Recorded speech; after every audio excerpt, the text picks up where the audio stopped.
ಯಾರಾದ್ರೂ ನಿನ್ನನ್ನು ಪ್ರಚೋದಿಸಿದ್ರೆ ಕೂಲಾಗಿದ್ದು ಬಿಡು, ದೇವರ ಕರುಣೆ ನಿನ್ನ ಮೇಲೆ ಇಳಿದು ಬರುತ್ತೆ. ಪುತ್ರ ಸಂತಾನ ಎನ್ನೋದು ಅದು ಯೆಹೋವನ ಸ್ವಾಸ್ಥ್ಯ. ಮಕ್ಕಳು ದೇವರು ಕೊಡುವ ದಾನ. ಅಹಂಕಾರ ಪಡಬೇಡ, ಎಚ್ಚರ ಉಳ್ಳವರಾಗಿರ್ರಿ.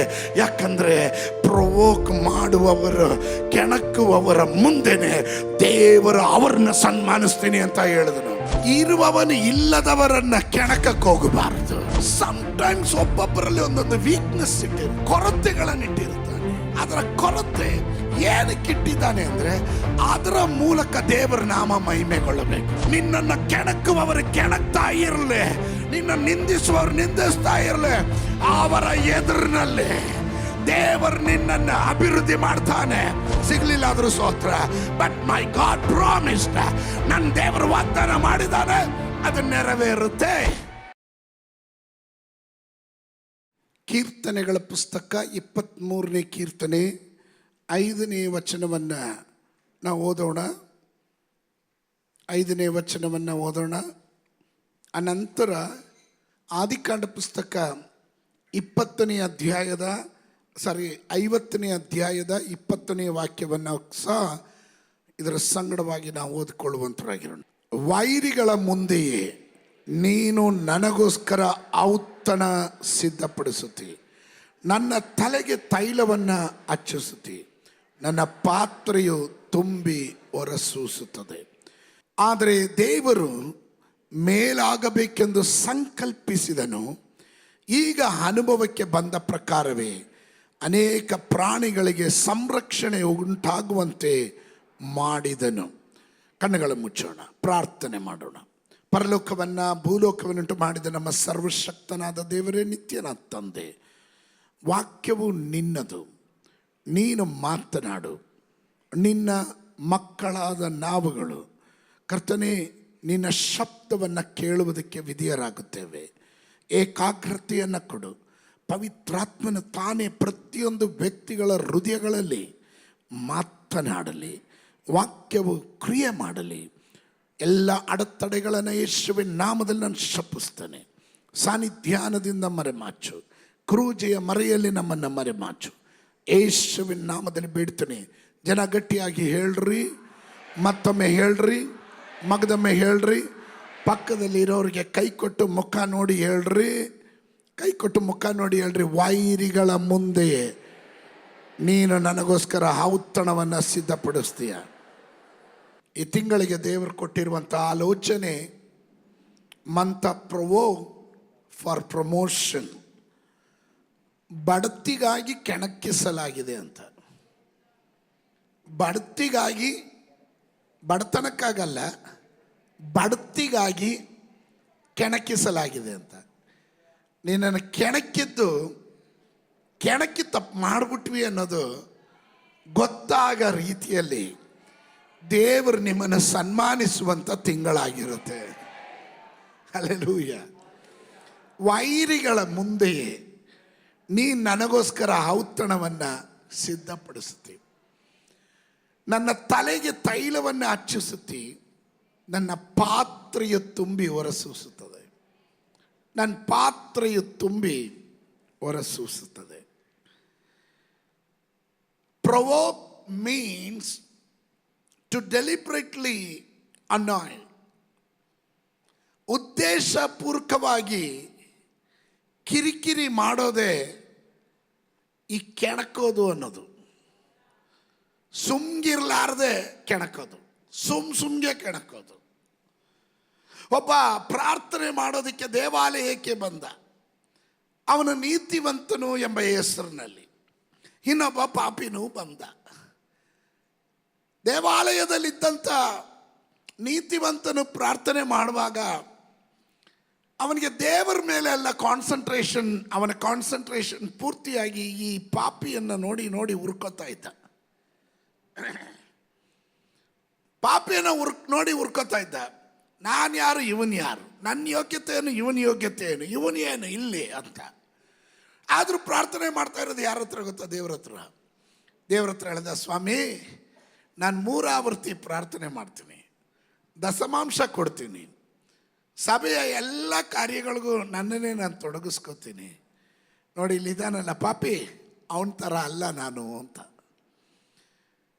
ಆದರೆ ಈ ಪಾಪಿಯಾದವನಿಗೆ ದೇವರ ಸನ್ನಿಧಾನಕ್ಕೆ ಬರೋಕ್ಕೂ ಯೋಗ್ಯತೆ ಇಲ್ಲ. ಅವನು ಹೇಳಿದ, ಸ್ವಾಮಿ ನಾನೊಂದು ಪಾಪಿ ಆಗಿದ್ದೀನಿ, ನಾನು ನಿನ್ನ ಸನ್ನಿಧಾನಕ್ಕೆ ಬರೋಕ್ಕೂ ನಾನು ಅರ್ಹನಲ್ಲ, ಯೋಗ್ಯನಲ್ಲ.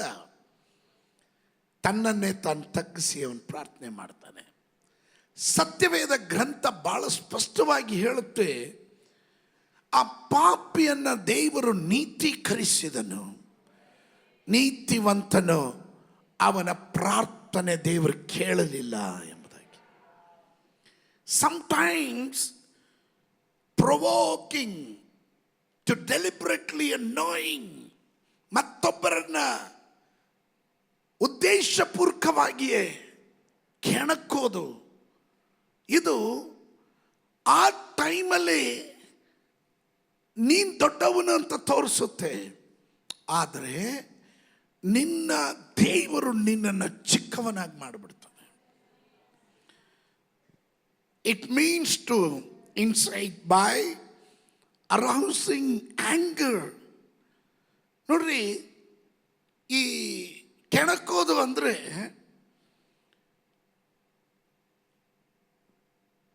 ಬೇಡದೇ ರೀತಿಯಲ್ಲಿ ಪ್ರಚೋದಿಸಿ ಕೋಪಕ್ಕೆ ಒಳಗಾಗಂಗೆ ಮತ್ತೊಬ್ಬರನ್ನ ಕೋಪ ಬರ್ಸೋದು, ಸ್ತೋತ್ರ. ಅದನ್ನೇ ಪ್ರೊವೋಕ್ ಅಂತ ಹೇಳೋದು. ಪ್ರೊವೋಕ್ ಅನ್ನೋದು ಅನೇಕ ಸಂದರ್ಭಗಳಲ್ಲಿ ನಾನು ಇದನ್ನು ಪ್ರಸ್ತಾಪ ಮಾಡಿದ್ದೀನಿ. ವರ್ಷಗಳ ಹಿಂದೆ ನಾನು ಪಾಸ್ಟರ್ ಏಲಿಯಾಸ್ ಇಬ್ಬರು ದುಬಾಯಲ್ಲಿ ಕಾರಲ್ಲಿ ಹೋಗ್ತಾ ಇದ್ವಿ. ಅರ್ಜೆಂಟ್ ಕೂಟಕ್ಕೆ ಹೋಗ್ಬೇಕು.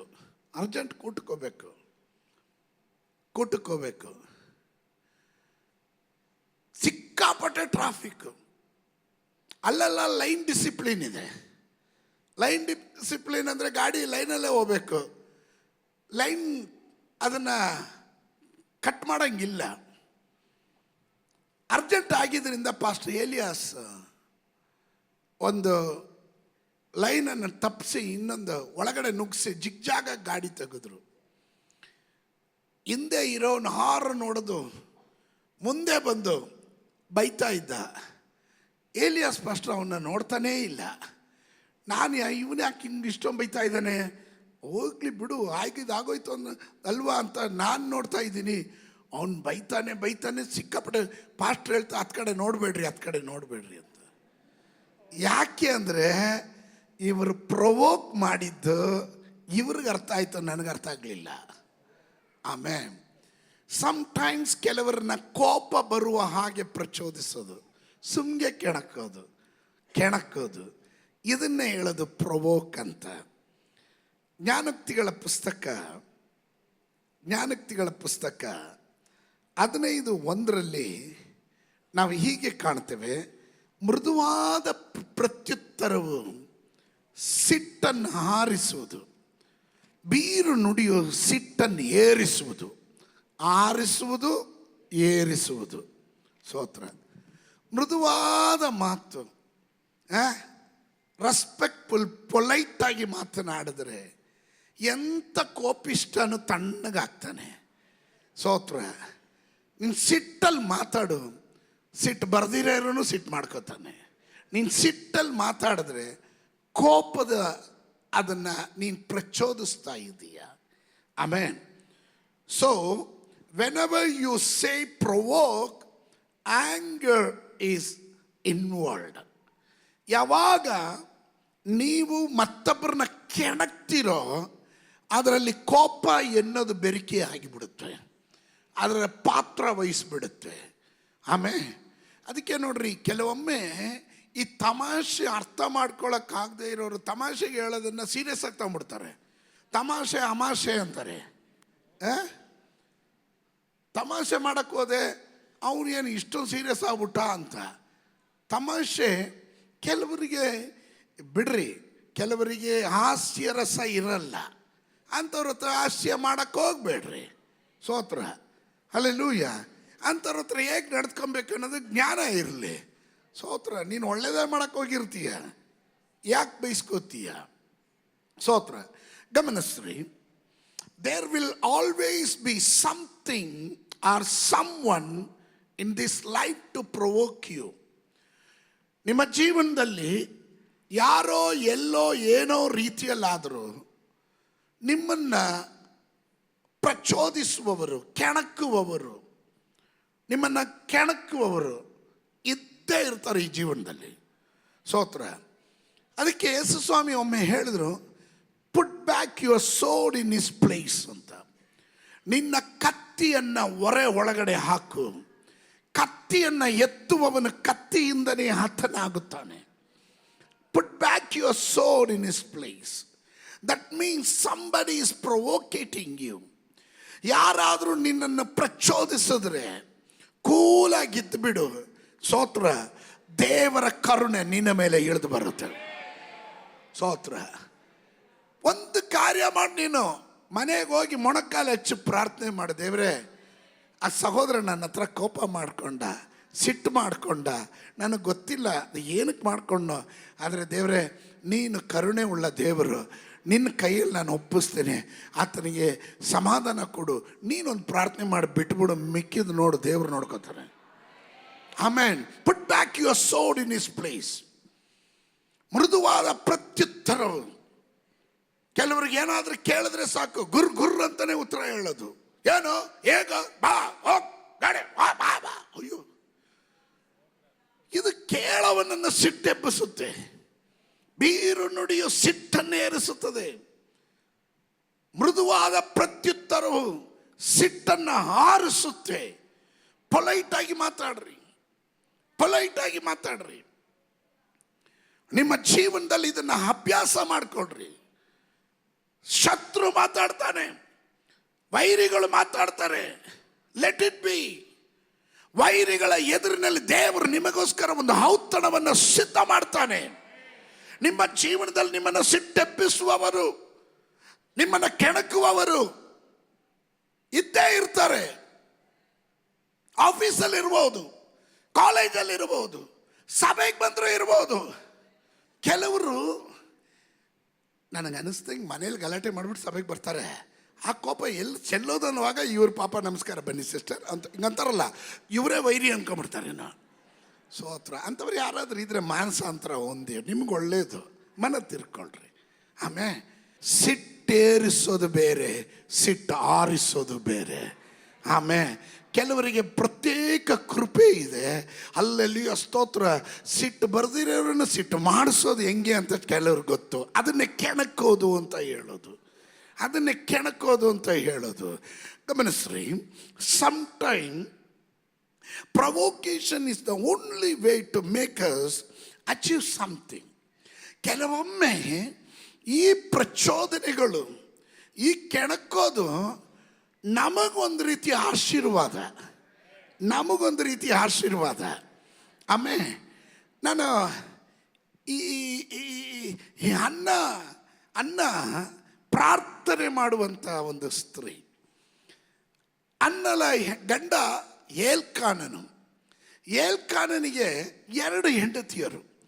ಮೊದಲನೇ ಹೆಂಡತಿ ಅನ್ನ, ಎರಡನೇವಳು ಪೆನಿನ.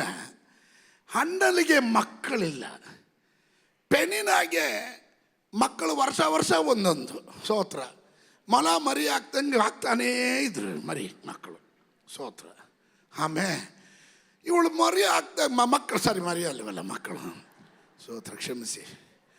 ಮಕ್ಕಳು ಹುಟ್ಟಿ ಮಕ್ಕಳು ಬೆಳೀತಾ ಬರ್ತಿದ್ದಂಗೆ ಇವಳಿಗೆ ಅಕ್ಕನ ಕಂಡ್ರೆ ಅಥವಾ ಹಣ್ಣೆಲ್ಲ ಕಂಡ್ರೆ ಕೆಣಕಬೇಕು ಅನಿಸ್ತು. ನೋಡು ದೇವರ ಆಶೀರ್ವಾದ ನನ್ನ ಮೇಲೆ ಹೆಂಗಿದೆ ಅಂತ. ಭಯಂಕರ ಆಶೀರ್ವಾದ, ನೀನು ಇದ್ದೀಯ, ಬಂಜೆ ನೀನು ಅಂತ ಅವಳನ್ನು ಭಾಳವಾಗಿ ಚುಚ್ಚಿ ನೋಯಿಸ್ತಾ ಇದ್ರು. ಸಾಧಾರಣವಾಗಿ ಅದರ ಅವಶ್ಯಕತೆ ಇಲ್ಲ. ಕೆಲವರು ಇಲ್ಲಿ ತೃಪ್ತರಾಗಿರೋರು ಇದ್ದೀರಾ, ನೀವು ಸುಸ್ಥಿತಿಯಲ್ಲಿರೋರು ಇದ್ದೀರಾ. ಗಮನ ಇಟ್ಕೊಳ್ರಿ. ನೀವು ಯಾವಾಗಲೂ ಇದನ್ನು ಅರ್ಥ ಮಾಡ್ಕೊಬೇಕು. ಅದಕ್ಕೋಸ್ಕರ ನಾನು ಮೊದಲು ನಿಮ್ಮನ್ನು ಎಚ್ಚರಿಸ್ತೀನಿ, ಆಮೇಲೆ ಮೆಸೇಜಿಗೆ ಬರ್ತೀನಿ ನಾನು. ಕೆಲವರು ಅವರ ಬಲಹೀನತೆಯನ್ನು ಚುಚ್ಚಕ್ಕೆ ಹೋಗಬೇಡ್ರಿ, ಅವರ ವೀಕ್ನೆಸ್ಸನ್ನು ಚುಚ್ಚಕ್ಕೆ ಹೋಗಬೇಡ್ರಿ. ಅವ್ರು ಸ್ವಲ್ಪ ಕಪ್ಪಿಗಿದ್ರೆ ಕರಿಯ ಬಾರೋ ಇಲ್ಲಿ, ಸೋತ್ರ. ಹಾಂ, ಇವನೇನೋ ಫುಲ್ ಫಾರಿನರ್ ಥರ ಇದ್ದಾನಂತ, ಇವನು ಅದರ ಇನ್ನೊಂದು ವರ್ಗ ಇವನು. ಆಮೇಲೆ ಕುಳ್ಳಿ ಕುಳ್ಳ ಅನ್ನೋದು, ಹಾಂ, ದಪ್ಪಗೆ ದಡಿಯ ಅನ್ನೋದು, ಸೋತ್ರ. ಅವರ ಪರ್ಸ್ನಾಲಿಟಿಯನ್ನು ಆಳಿಸೋದು.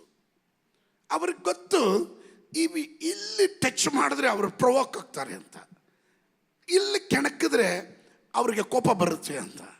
ಆಮೇಲೆ ನೀವು ಒಂದು ತಿಳ್ಕೊಳ್ರಿ, ನಾನು ಏನಕ್ಕೆ ಆ ವಾಕ್ಯ ಓದಿಸ್ತೇನೆ, ವೈರಿಗಳ ಎದುರಿನಲ್ಲಿ ಈ ಕೆಣಕವರು ಮಧ್ಯದಲ್ಲಿ ನಿನ್ನನ್ನು ದೇವರು ಸನ್ಮಾನಿಸ್ತಾನೆ. So we have to be very careful. Hannah ಬಂಜೆ ಆಗಿದ್ಲು. ಸಿ, ಗಂಡ 10 ಮಕ್ಕಳಿಗಿಂತ ಹೆಚ್ಚಾಗಿ ಅಣ್ಣನನ್ನು ಪ್ರೀತಿ ಮಾಡ್ತಾ ಇದ್ದ. ಅವಳಿಗೆ ಏನು ಬೇಕೋ ಎಲ್ಲ ಸೌಕರ್ಯಗಳನ್ನು ಮಾಡ್ತಿದ್ದ. ಆದರೆ ಪುತ್ರ ಸಂತಾನ ಎನ್ನೋದು ಅದು ಯೆಹೋವನ ಸ್ವಾಸ್ಥ್ಯ. ಮಕ್ಕಳು ದೇವರು ಕೊಡುವ ದಾನ. ನಿನಗೆ ದೇವರು ಮಕ್ಕಳು ಕೊಟ್ಟಿದ್ರೆ ಸ್ತೋತ್ರ ಹೇಳು. ಕೊಡದೇ ಇರುವವರಿಗೆ ನೀನು ಆಳ್ಸಕ್ಕೆ ಹೋಗಬೇಡ, ಅವ್ರನ್ನ ಕೆಣಕಕ್ಕೆ ಹೋಗಬೇಡ. ಗೊತ್ತು ಅವರಿಗೆ ಮಕ್ಕಳಿಲ್ಲ ಅಂತ. ಪ್ರತಿದಿನ ಕಂಡಾಗಲ್ಲ, ಏನಮ್ಮ ಏನಾದರೂ ಸ್ಪೆಷಲ್ ಇದೆಯಾ, ವಿಶೇಷ ಇದೆಯಾ, ಗೊತ್ತು.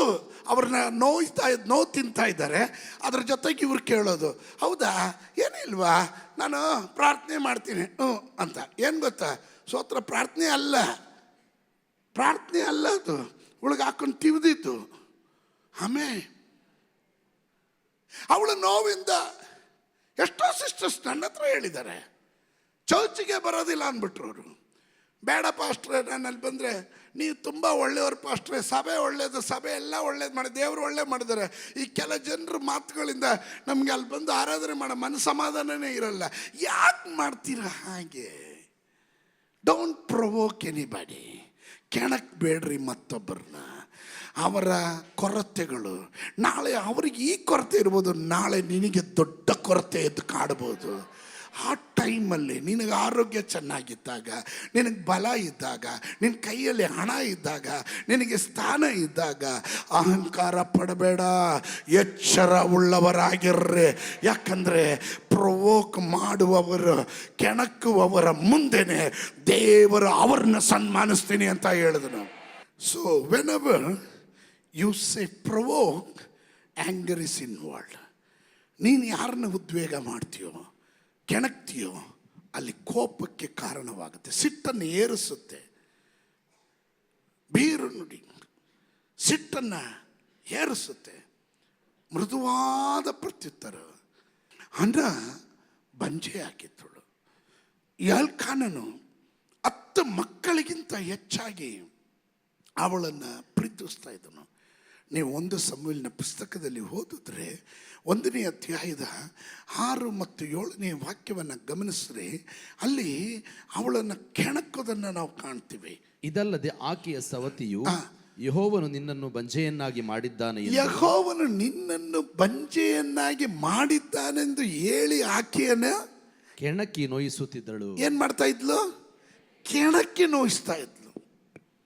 ಸಮ್ಟೈಮ್ಸ್ ನಿನಗೆ ಸ್ವಲ್ಪ ಅಂದ ಜಾಸ್ತಿ ಕೊಟ್ಟಿರ್ಬೋದು, ಸ್ವಲ್ಪ ಹಣ ಜಾಸ್ತಿ ಕೊಟ್ಟಿರ್ಬೋದು, ಇಲ್ಲ ಸ್ವಲ್ಪ ವಿದ್ಯಾಭ್ಯಾಸ ಜಾಸ್ತಿ ಕೊಟ್ಟಿರ್ಬೋದು. ಅದನ್ನಿಟ್ಕೊಂಡು ಇರುವವನು ಇಲ್ಲದವನನ್ನು ಕೆಣಕಕ್ಕೆ ಹೋಗಬಾರ್ದು. ನೀವು ಸ್ತೋತ್ರ ಹೇಳದೇ ಇದ್ದಾಗ ನನಗೊಂದು ಸಂಶಯ. ಇರುವವನು ಇಲ್ಲದವರನ್ನು ಕೆಣಕಕ್ಕೆ ಹೋಗಬಾರ್ದು. ಇಲ್ಲಿ ಪೆನೀನ ಅನ್ನಲನ್ನು ಕೆಣಕ್ತಾ ಇದ್ದಾನೆ. ನಿಮಗೆ ಗೊತ್ತಾ, ಪೆನಿನಾ ಎಂಬ ಹೆಸರಿನ ಅರ್ಥ ಪರ್ಲ್. ಮುತ್ತು. ಮುತ್ತು. ಈ ಮುತ್ತು ಎಲ್ಲಿಂದ ಬರುತ್ತೆ ಸಿಗುತ್ತೆ ಹೇಳ್ರಿ? ಸಮುದ್ರದಲ್ಲಿ ಎಲ್ಲಿಂದ ಬರುತ್ತೆ? ಕಪ್ಪೆ ಚಿಪ್ಪಲ್ಲಿ.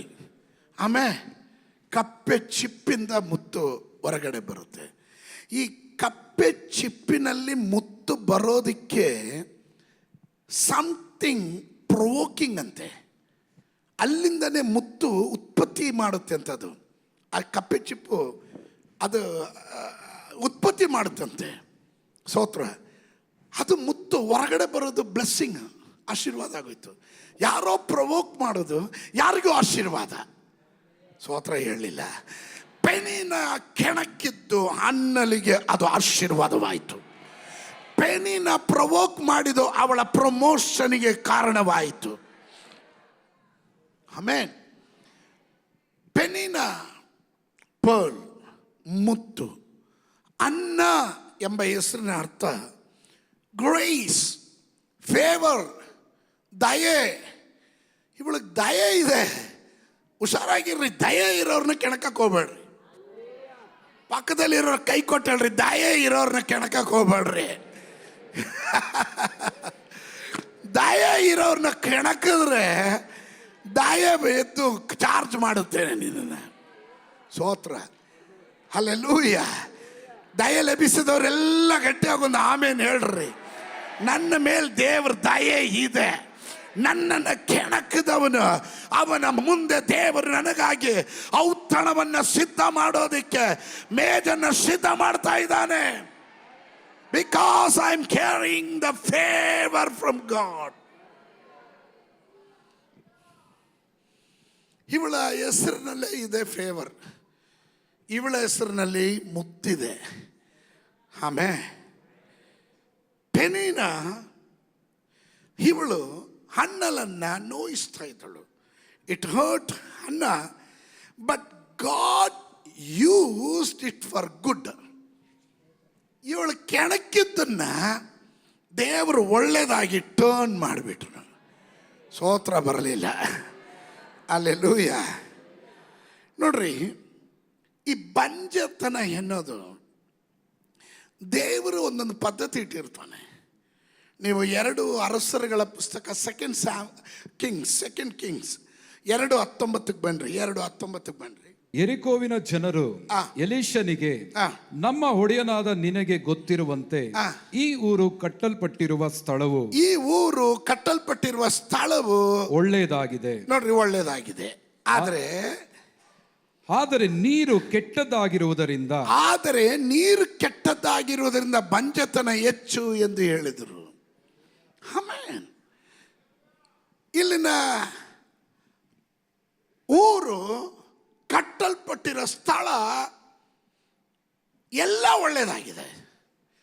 ಆದರೆ ನೀರು ಕೆಟ್ಟದಾಗಿರೋದ್ರಿಂದ ಆ ನೀರು ಕುಡಿದವ್ರಿಗೆಲ್ಲ ಬಂಜತನ ಬರ್ತಾ ಇದೆ. ಆಮೇಲೆ ಏನಕ್ಕೆ ಅದನ್ನು ದೇವರೇ ಉಂಟು ಮಾಡಿದ್ದು? ನನ್ನ ಅನಿಸಿಕೆ, God has a purpose in barrenness. ಆ ಬಂಜತನ ಅಲ್ಲಿ ಉಂಟು ಮಾಡೋದಕ್ಕೆ ಕಾರಣ ಎಲೀಷನ ಸೇವೆ ಅಲ್ಲಿ ಪ್ರಕಟವಾಗೋದಕ್ಕೂ ಆ ಊರಿಗೆ ದೇವರ ನಾಮ ಏನು, ಅದರ ಘನ ಏನು ಅನ್ನೋದು ಗೊತ್ತು ಮಾಡೋದಕ್ಕಾಗಿತ್ತು. Praise God, hallelujah. ಸಮ್ಟೈಮ್ಸ್ ಒಬ್ಬೊಬ್ಬರಲ್ಲಿ ಒಂದೊಂದು ವೀಕ್ನೆಸ್ ಇಟ್ಟಿರ್ತಾನೆ, ಕೊರತೆಗಳನ್ನು ಇಟ್ಟಿರ್ತಾನೆ. ಅದರ ಕೊರತೆ ಏನಕ್ಕೆ ಇಟ್ಟಿದ್ದಾನೆ ಅಂದರೆ ಅದರ ಮೂಲಕ ದೇವರ ನಾಮ ಮಹಿಮೆಗೊಳ್ಳಬೇಕು. ನಿಮ್ಗೆ ಅರ್ಥ ಆಗಲಿಲ್ಲ. ಕಾನಾ ಊರಿನ ಮದುವೆಯಲ್ಲಿ ದ್ರಾಕ್ಷಾರಸ ಕೊರತೆ ಬಂದಿದ್ದು ಆ ಮನೆಯವ್ರನ್ನ ಅವಮಾನ ಮಾಡೋದಕ್ಕಲ್ಲ, ಅದರ ಮೂಲಕ ದೇವರ ನಾಮ ಮಹಿಮೆಗೊಳ್ಳೋದಕ್ಕಾಗಿತ್ತು.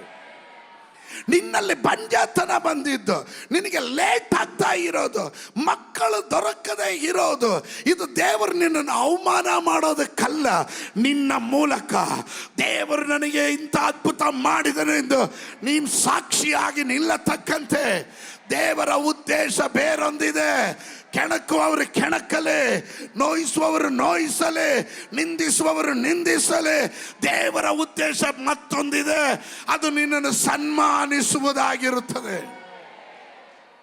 God's promise and blessings. ಸತ್ಯವೇದ ಗ್ರಂಥ ತಂದಿರುವವರು ನನ್ನೊಟ್ಟಿಗೆ ಧರ್ಮೋಪದೇಶ ಕಾಂಡ ಪುಸ್ತಕ, ಬುಕ್ ಆಫ್ ಡ್ಯೂಟ್ರನಾಮಿ, ಧರ್ಮೋಪದೇಶ ಕಾಂಡ ಪುಸ್ತಕ 7ನೇ ಅಧ್ಯಾಯ 13 ಮತ್ತು 14ನೇ ವಾಕ್ಯ ನೋಡ್ರಿ. ನಿಮ್ಮನ್ನ ಪ್ರೀತಿಸಿ ಅಭಿವೃದ್ಧಿಪಡಿಸಿ ಹೆಚ್ಚಿಸುವೆನು. ಆತನು ನಿಮ್ಮ ಪಿತೃಗಳಿಗೆ ಪ್ರಮಾಣ ಮಾಡಿಕೊಟ್ಟ ದೇಶದಲ್ಲಿ. ನೋಡ್ರಿ, ದೇವರು ಏನು ಹೇಳ್ತಾ ಇದ್ದಾರೆ? ನಿಮ್ಮನ್ನ ಪ್ರೀತಿಸಿ ಅಭಿವೃದ್ಧಿಪಡಿಸಿ ಹೆಚ್ಚಿಸುವೆನು. ಒಂದು ಪ್ರೀತಿಸ್ತೀನಿ, 2 ಅಭಿವೃದ್ಧಿ ಮಾಡ್ತೀನಿ, 3 ನಿಮ್ಮನ್ನು ಹೆಚ್ಚಿಸ್ತೀನಿ. ದಟ್ ಮೀನ್ಸ್ ನ್ಯೂಮರಿಕಲಿ ನೀವು ಸಂಖ್ಯೆಯಲ್ಲೂ ಹೆಚ್ಚುತ್ತೀರಾ, ಸಂಪತ್ತಿನಲ್ಲೂ ಹೆಚ್ಚುತ್ತೀರಾ. ಕಾರಣ ದೇವರ ಪ್ರೀತಿ ನಿಮ್ಮ ಮೇಲೆ ಇದೆ. ಯಾರಿಗಾದ್ರೂ ಅದು ಇದ್ರೆ ಗಟ್ಟಿಯಾಗಿ ಒಂದು ಆಮೇಲೆ ಹೇಳ್ರಿ. ದೇವರ ಪ್ರೀತಿ ನನ್ನ ಮೇಲೆ ಇದ್ರೆ ನಾನು ಅಭಿವೃದ್ಧಿ ಆಗ್ತೇನೆ, ನನ್ನ ಕುಟುಂಬ ಅಭಿವೃದ್ಧಿ ಆಗುತ್ತೆ, ನನ್ನ ಸೇವೆ ಅಭಿವೃದ್ಧಿ ಆಗುತ್ತೆ, ನನ್ನ ಮೇಲಿನ ಅಭಿಷೇಕ ನನ್ನನ್ನು ಅಭಿವೃದ್ಧಿ ಪಡಿಸುವಂಥದ್ದಾಗಿದೆ ಎಂದು ನಂಬುವವರು ಯಾರಾದರೂ ಇದ್ರೆ ಗಟ್ಟಿಯಾಗಿ ಒಂದು ಆಮೇಲೆ ಹೇಳ್ರಿ. ಆಮೇಲೆ ದೇವರ ಪ್ರೀತಿ ನನ್ನ ಮೇಲಿದೆ. ಅದಕ್ಕೆ ದೇವರು ತನ್ನನ್ನು ಪ್ರೀತಿಸುವವರ ಹಿತಕ್ಕಾಗಿ ಎಲ್ಲ ಕಾರ್ಯಗಳನ್ನು ಅನುಕೂಲವಾಗಿ ದೇವರು ಮಾಡ್ತಾನೆ. ಕಮಾನ್, ಅರ್ಥ ಆಗಲಿಲ್ಲ? ಎಲ್ಲ ಕಾರ್ಯಗಳನ್ನು ದೇವರು ನಿನಗೆ ಅನುಕೂಲವಾಗಿ ಟರ್ನ್ ಮಾಡ್ತಾ ಇರ್ತಾನೆ. ನೀನು ದೇವರನ್ನ ಪ್ರೀತಿಸುವ ವ್ಯಕ್ತಿ ಆದರೆ, ದೇವರ ಪ್ರೀತಿ ನಿನ್ನ ಮೇಲೆ ಇರೋದಾದರೆ, ದೇವರ ದಯೆ ದೊರಕಿದ ವ್ಯಕ್ತಿ ಆದರೆ, ದೇವರ ದಯೆ ಕೇಳುವ ವ್ಯಕ್ತಿ ನೀನಾದರೆ, ನಿನ್ನನ್ನು ಕೆಣಕುವವರು ಕೆಣಕ್ತಾ ಇರಲಿ, ನಿನ್ನ ನಿಂದಿಸುವವರು ನಿಂದಿಸ್ತಾ ಇರಲಿ, ಅವರ ಎದುರಿನಲ್ಲಿ ದೇವರು ನಿನ್ನನ್ನು ಅಭಿವೃದ್ಧಿ ಮಾಡ್ತಾನೆ, ನಿನ್ನನ್ನು ಹೆಚ್ಚಿಸುವಂತನಾಗಿರ್ತಾನೆ. This is the promise God is giving. ವಾಗ್ದಾನ ಇದು. ಆತ ನಿಮ್ಮ ಪಿತೃಗಳಿಗೆ ಪ್ರಮಾಣ ಮಾಡಿಕೊಟ್ಟ ದೇಶದಲ್ಲಿ ನಿಮ್ಮ ಸಂತಾನವನ್ನು ವ್ಯವಸಾಯವನ್ನು, ನಿಮಗಿರುವ ಧಾನ್ಯ, ದ್ರಾಕ್ಷ ರಸ, ಎಣ್ಣೆ ಇವುಗಳನ್ನು, ನಿಮ್ಮ ದನ ಕುರಿಗಳಲ್ಲಿ ಹುಟ್ಟಿದ್ದನ್ನು ಅಭಿವೃದ್ಧಿಪಡಿಸುವೆನು. Praise God. ಅಲ್ಲಿ ಮೊದಲು ಹೇಳಿದ್ದೇನು ಗೊತ್ತಾ? ನಿಮ್ಮ ಪಿತೃಗಳಿಗೆ ಪ್ರಮಾಣ ಮಾಡಿಕೊಟ್ಟ ದೇಶದಲ್ಲಿ ನಿಮ್ಮ ಸಂತಾನವನ್ನು. ಹಾಗಾದರೆ ಪ್ರಾಮಿಸ್ ಏನಿದೆ? ನೀನು ಬಂಜೆಯಲ್ಲಿ ಆಗಿರ್ತೀಯ ಅಂತಲ್ಲ, ನಿನ್ನ ಸಂತಾನವನ್ನು ದೇವರು ಅಭಿವೃದ್ಧಿ ಪಡಿಸ್ತೀನಿ ಅಂತ. ಹಾಗಾದರೆ ಇವತ್ತು ಯೇಸುವಿನ ನಾಮದಲ್ಲಿ ಸಭೆಯಾಗಿ ಅಕ್ಟೋಬರ್ ತಿಂಗಳಲ್ಲಿ ಎಲ್ಲೆಲ್ಲಿ ಬಂಜೆತನ ಯಾರನ್ನ ಕಾಡ್ತಾ ಇದೆಯೋ, ಬಂಜೆ ಎಂಬ ನಿಂದೆಯನ್ನು ಅನುಭವಿಸ್ತಾ ಇದ್ದಾರೋ, ಇವತ್ತು ಅದನ್ನು ಯೇಸುವಿನ ನಾಮದಲ್ಲಿ ನಾನು ಕ್ಯಾನ್ಸಲ್ ಮಾಡ್ತಾ ಇದ್ದೇನೆ. ದೇವಾ, ಪ್ರಮಾಣ ಇದೆ ಹೇಳುತ್ತೆ, ನಿನ್ನ ಪ್ರಮಾಣ, ನಿನ್ನ ವಾಗ್ದಾನ, ನಿನ್ನ ಸಂತಾನವನ್ನು ನಾನು ಅಭಿವೃದ್ಧಿ ಪಡಿಸ್ತೀನಿ ಅಂತ. ಕಮಾನ್, somebody shout ಅಭಿವೃದ್ಧಿ ಪಡಿಸ್.